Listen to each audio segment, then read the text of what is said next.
Most of the graphics designers huwa wanafanya kazi nzuri sana na kazi ambazo zinavutia katika macho, lakini pia hata ukicheki ina test nzuri sana.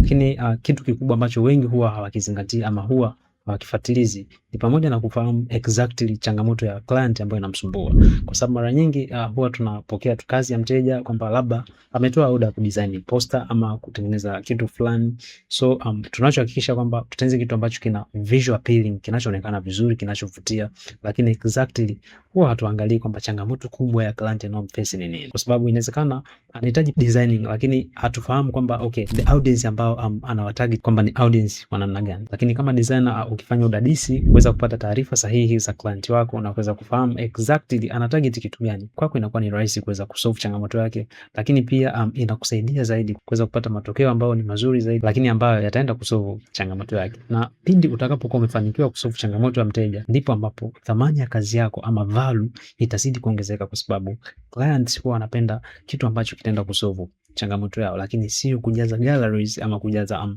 poster nyingi mtandaoni ambazo haziongezi chochote katika business yao. So katika kitu cha msingi sana cha kuzingatia, kwanza tuweze kuwafahamu wateja wetu wanahitaji kitu gani, lakini pia ni nini changamoto yao ambayo inawaface, ili hata unapokuja kudesign unahakikisha kwamba hiki ambacho unakitengeneza kinaenda kusolve changamoto ya client ya